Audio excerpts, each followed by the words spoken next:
Hello. Today's sermon is the sermon for the Feast of Pentecost, and the readings are Genesis 11, verses 1 to 9, and Acts chapter 2, verses 1 to 21. Today's story from the Acts of the Apostles is the giving of the Holy Spirit to Jesus' disciples. When the day of Pentecost had come, the story says, they were all together in one place. And suddenly from heaven there came a sound like the rush of a violent wind, and it filled the entire house where they were sitting. Divided tongues, as of fire, appeared among them, and a tongue rested on each of them. All of them were filled with the Holy Spirit and began to speak in other languages as the Spirit gave them ability.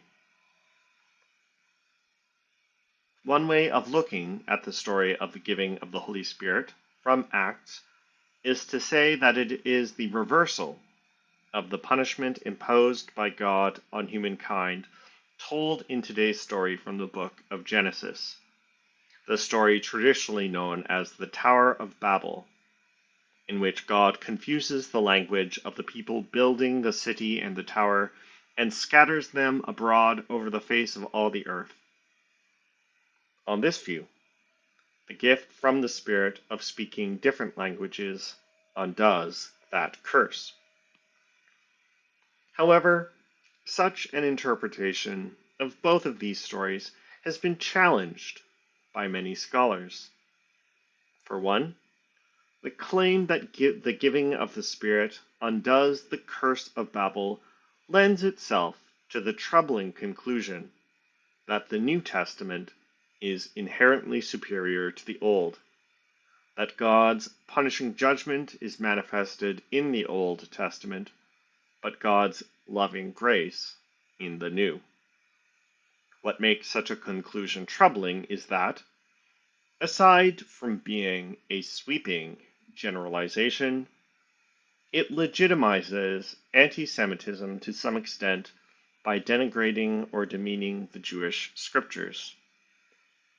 For another, interpreting the gift of the Spirit as the cure for the curse of Babel lends itself to our rejection of diversity in favor of sameness. We do not need to look far to see how harmful rejecting diversity and embracing sameness can be, and it is within the lifetime of many of us that our society embraced sameness at the expense of those who were different.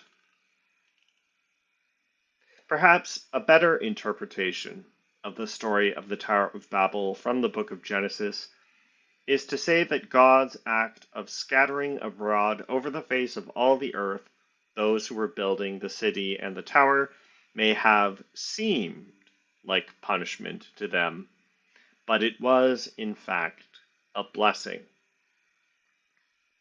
Immediately before the story of the Tower of Babel in the book of Genesis are the lists of the varied nations descended from the sons of Noah after the flood. Those of us who are participating in the Bible Challenge will read of these genealogies on Thursday.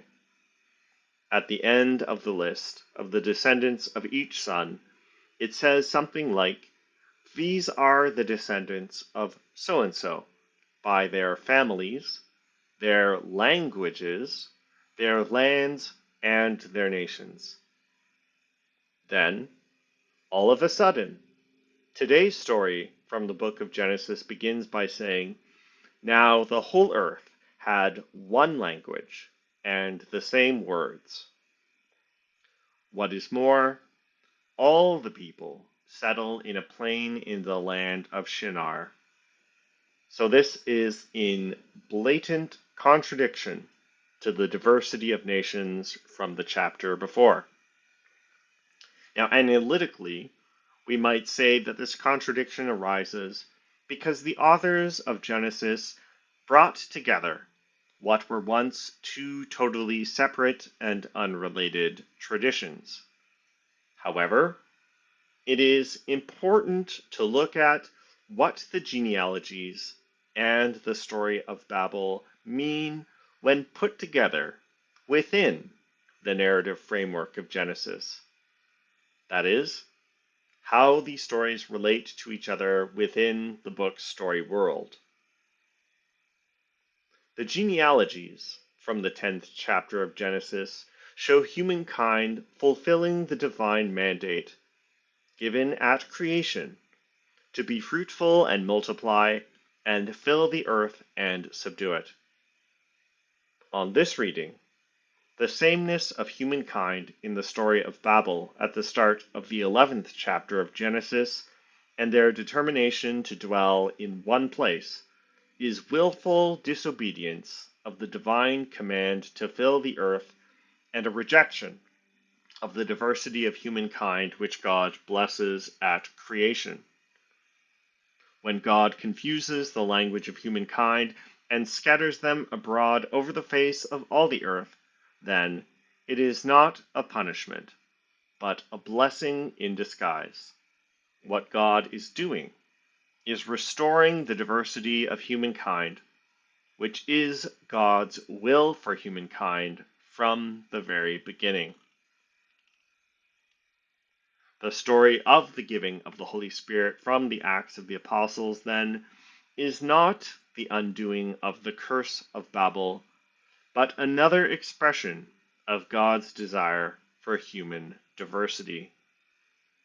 That this is so may be seen from the fact that those disciples who are filled with the Holy Spirit do not all speak the same language, such as Greek, which was the lingua franca of the Eastern Mediterranean world at the time, but in different languages, such that the crowd that gathers to see what the commotion is all about, a crowd consisting of devout Jews from every nation under heaven, is astonished that in our own languages we hear them speaking about God's deeds of power.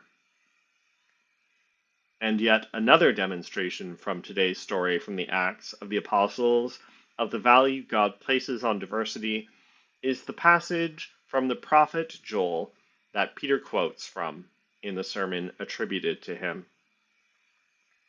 In the last days it will be, God declares, that I will pour out my Spirit upon all flesh, and your sons and your daughters shall prophesy, and your young men shall see visions, and your old men shall dream dreams. Even upon my slaves, both men and women, in those days I will pour out my Spirit, and they shall prophesy. Then everyone who calls on the name of the Lord shall be saved. God pours out God's Spirit upon all flesh, which results in a diversity of people being empowered by the Spirit to prophesy, or to see visions, or to dream dreams. By quoting this passage from the prophet Joel, Peter is saying that the gift of the Spirit, which he and his fellow disciples have received, is the fulfillment of Joel's words. A new community has been constituted by the outpouring of God's Holy Spirit. And notice how this community is at once diverse and inclusive. It would perhaps be best to say, as we saw all the way back on the third Sunday after Epiphany in January, when we looked at the Apostle Paul's first letter to the Corinthians, that God's purpose for humankind is a diversity that leads to a greater unity. But it is, as we saw from that passage from the first letter to the Corinthians, a unity that does not efface the diversity that underlies it. Rather, the unity for which we as Christians are to strive is made possible by the diversity inherent in the people of God. as well as by the diverse gifts which God has given God's people by means of the Holy Spirit, in order that they may love and serve their neighbors. We are called, then, to accept diversity in all its forms: diversity of gender and of sexuality, diversity of race, diversity of religious tradition or community, and so on, because diversity is God's intent for humankind, as is suggested by the first creation story, in which God created humankind in his image. In the image of God he created them. Male and female he created them. Now, we do not have to interpret the creation of humankind in God's image as restricting human expression of gender to the binary of male and female. The reason that the story says that God created humankind male and female is to say that diversity is inherent to the person of God.